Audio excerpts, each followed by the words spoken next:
Sapphire Ejemassi, l'ombre numérique qui a défié le monde. Saphir. Ejemassi naît dans un quartier calme de Benin City. Elle grandit dans une famille pieuse qui accorde de l'importance à la discipline et à l'éducation. Sa mère dirige une petite école privée, tandis que son père est diacre à l'église locale. Saphir est une enfant discrète. Brillante et observatrice, elle développe très tôt un goût pour les ordinateurs que son père considère comme un simple passe-temps. Elle passe 2 heures dans le cybercafé du quartier à explorer le monde numérique. Elle y découvre des forums où les jeunes du Nigeria se passionnent pour la technologie. Au fil du temps, elle comprend qu'Internet peut être une porte vers une vie différente. Elle écoute les discussions sur les opportunités que les autres voient dans le web. Elle écoute aussi les ambitions et les frustrations de cette jeune qui se sent. Bloquer ce monde numérique devient pour elle un échappatoire silencieuse. Elle s'initie aux bases du codage en autodidacte. Elle apprend la logique des réseaux. Elle comprend le système de messagerie professionnelle. Elle découvre le faille que d'autres exploitent déjà. Elle commence à dialoguer avec des utilisateurs plus expérimentés. Elle découvre un univers parallèle où l'argent circule rapidement et discrètement. Elle lit des témoignages qui lui semblent d'abord irréels, elle observe les méthodes utilisées pour manipuler, convaincre, tromper. Elle réalise que derrière chaque écran se cache un récit complexe. Elle comprend aussi que le cybercrime ne se résume pas à une simple arnaque. Elle y voit un écosystème. Elle y voit une industrie informelle.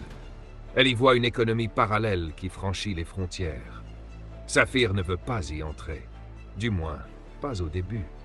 Elle rêve d'obtenir une bourse pour étudier l'informatique au Royaume-Uni. Elle travaille dur pour cela. Elle passe ses soirées à corriger son accent en regardant des vidéos éducatives. Elle envoie des candidatures partout. Les refus s'accumulent. La frustration aussi.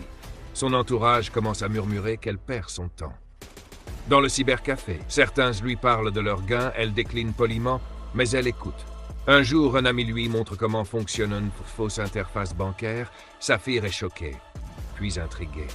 Elle commence à comprendre la mécanique psychologique derrière les escroqueries. Elle réalise que les victimes croient ce qu'elles voient. Elle découvre que le business email compromis ont devenu la méthode la plus rentable. Elle étudie discrètement comment imiter les styles de communication d'entreprise. Elle s'entraîne à reproduire des signatures électroniques. Elle perfectionne ses imitations. Elle apprend à contourner les vérifications. Elle apprend à créer de faux domaines presque identiques aux vrais. Elle comprend que l'objectif n'est pas de forcer une porte, mais de convaincre qu'elle est déjà ouverte.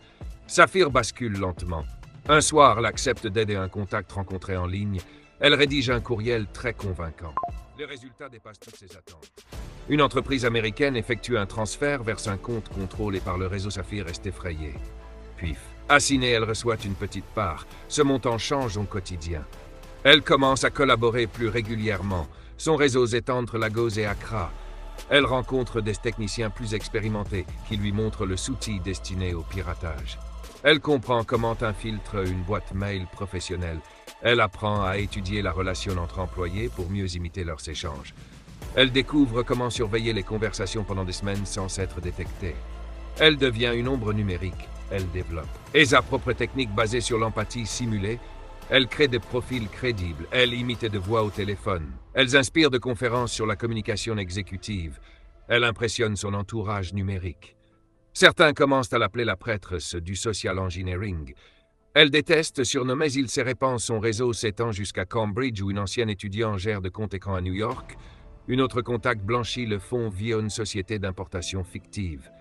Les transactions se multiplient, les autorités américaines commencent à remarquer un schéma récurrent. Le FBI identifie de transferts suspects issus du même cluster numérique. Le FCC au Nigeria reçoit une collaboration internationale. Interpol commence à tracer les serveurs utilisés. Saphir ignore encore qu'elle est devenue une cible prioritaire. Elle continue de travailler depuis des appartements temporaires.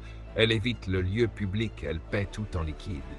Elle commence à ressentir la paranoïa. Elle observe les rues avant de sortir. Un jour, elle remarque une voiture garée depuis plusieurs heures. Elle change de téléphone, puis encore une fois. Elle comprend qu'elle doit quitter le pays. Elle se rend au Ghana, elle y trouve refuge chez un ami, mais la traque continue. Les agents américains suivent la trace laissée par un transfert mal dissimulé. Ils se coopèrent avec les autorités locales. Saphir sent que l'étau se resserre. Elle envisage de disparaître complètement. Elle commence à préparer des documents d'identité falsifiés, elle chercha un passage vers le Maroc, elle espère atteindre l'Europe, mais son réseau se désagrège, certes. Uns sont arrêtés, d'autres parlent pour réduire leur charge. Son nom réapparaît dans plusieurs interrogatoires. Les enquêteurs relient les pièces du puzzle, ils s'identifient sa signature numérique. Ils repèrent ses méthodes uniques, ils savent qu'elle aime adapter le style d'écriture de dirigeants. Ils ont trouvé son point faible. Une opération conjointe élan Saphir est localisée dans une maison discrète à Accra. L'arrestation se fait à l'aube. Elle n'oppose aucune résistance. Elle regarde calmement les agents qui, comme elle. Et avec que ce moment viendrait, elle garde le silence, elle est extradée. Les procureurs américains décrivent une affaire sophistiquée. Les médias la présentant comme une figure inattendue du cybercrime moderne. Son histoire devient un exemple dans les formations en cybersécurité. Des experts analysent en sa psychologie, des documentaires retracent sa trajectoire.